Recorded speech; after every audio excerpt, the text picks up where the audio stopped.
Good evening, everybody. Happy Sunday. It's January the 23rd, 7:30 here in Toronto. I'm your wealth guy. Let's talk money. Let's talk Sunday market preview for the week. So I've got a lot of notes. Not sure I'm going to go through all of them. We do have a very important day on Wednesday. But before we get into that, let's talk about last week. Because last week, fear, like much of the month so far, has absolutely tanked the market. And to the point where last week, there was no safe haven. You could have put your money in cash, didn't matter. The US dollar was down. Never mind the inflationary aspect of your money being in cash. Then you had precious metals. Although we had some very solid days for precious metals, especially we saw some wonderful movements in silver, even they fell under pressure at some points. Taking a look at bonds, under pressure. Equities, obviously under pressure. It didn't matter if you were in tech, cryptos, or fiat, everything fell under pressure. And that's just not necessarily a bad thing. Now, fear is always a bad thing. You should never really allow the emotions to move the markets. However, they still do. And the more traders and individual investors that are out there, the more fear will play a factor in the markets overall. And it's just nature. That's fine. But it's important to remember that the markets were only down about 6.5%, the Dow that is. NASDAQ down about 11 and change. Those are really only a few good trading sessions away from being back into the positive and hitting all-time highs again. Remember, these are down from all-time highs. And people are concerned. That boggles my mind. This should not be an area of concern. This should be a healthy welcoming because these are very bullish indicators. These pullbacks are critical, essential, and much needed in a healthy, growing market. Constantly running up is not a positive thing for the market. You might think it is because you're turning a positive balance, but it's really not because it creates excessive volatility to the downside in the event of the big collapse. But these negative pullbacks are actually quite good because it prevents these big collapses, or at least helps smoothen them out. But let's take a look at what's happening this week, because this week, on Wednesday, the Fed and the Bank of Canada will both be releasing their interest rate decisions. Now, I think it's generally accepted, it's going to be about a quarter point, each country, obviously, respectively.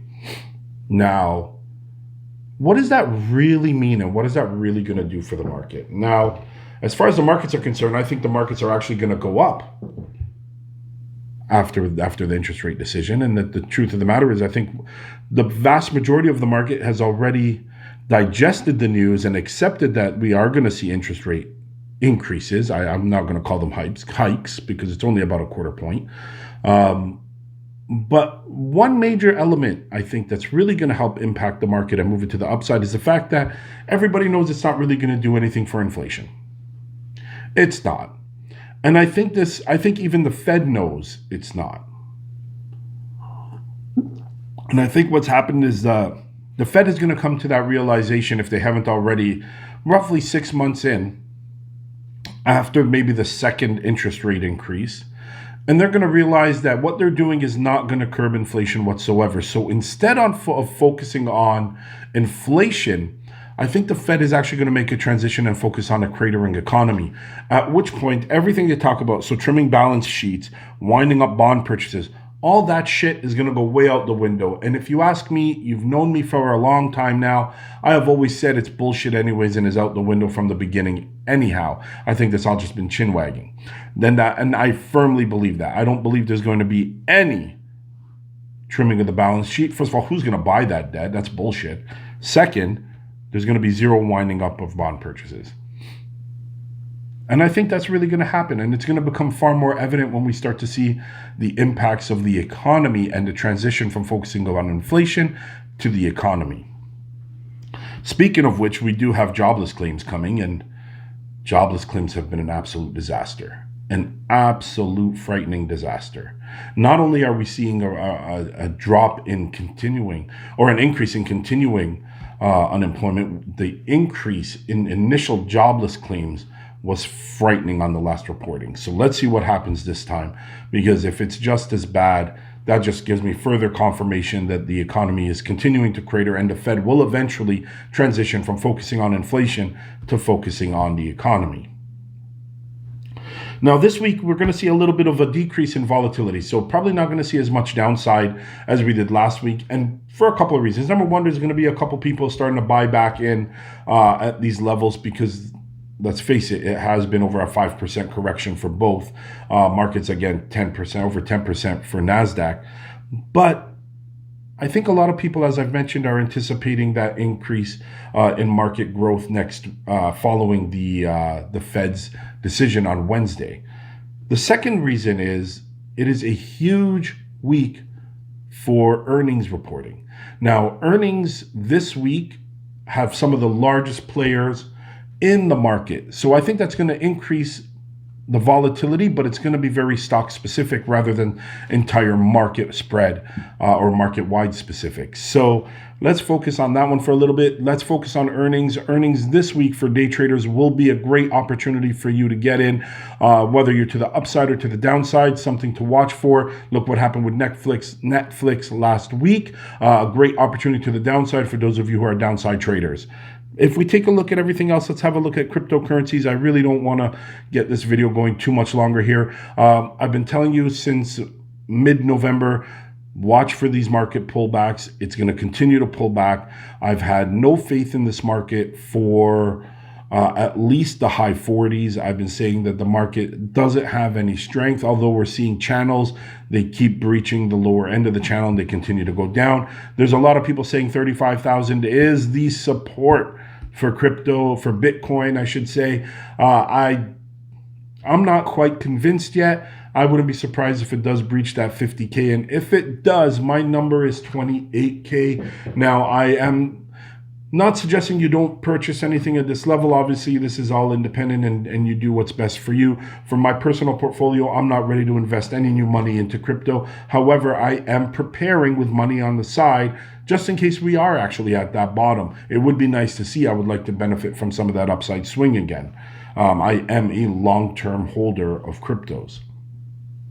One other area I do want to focus on here, or actually maybe two areas, is precious metals and commodities. So we'll group in some crude in there as well. I am very bullish on all three of these. So silver, gold, and crude. I am very bullish on all three. I think crude will continue to run. I don't think we're going to see too much of a pullback here, especially now with increasing Middle Eastern tension. If we look geopolitically, that is, we can see that between Yemen and the Emirates obviously being an oil producer, at least for now. However, they are anticipating to run out of oil very soon, and that's why they've become a financial center. However, relationship between the Emirates and Saudi Arabia versus in a coalition against Yemen could very easily pull Saudi back in as well.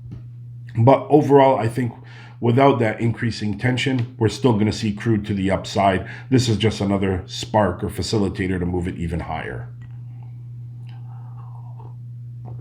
For gold and silver, I think gold and silver for the long front. The fact that gold and silver has actually already moved to the upside is very positive for me. I wasn't actually anticipating this until at least the end of the second quarter, and no major moves until third, possibly into the fourth quarter. So to see it already moving indicates to me that there is a lot of people who are starting to question the stability of the economy. However, on Tuesday, I believe it was Tuesday, maybe it was Thursday, a massive whale came in, made a massive purchase on the futures often, or took a massive position in futures market for silver, up in the hundreds of millions of dollars.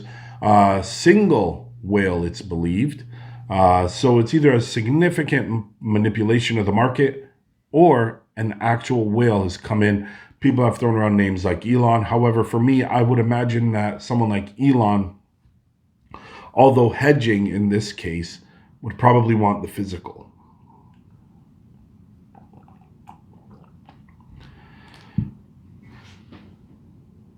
But when it comes to Elon, really who actually knows? He's quite unique in everything that he does. But the truth of the matter is, the reality is, if he was going to take physical silver, I imagine it would be off market anyways, and probably some direct contracts with the refiners or with the mines directly.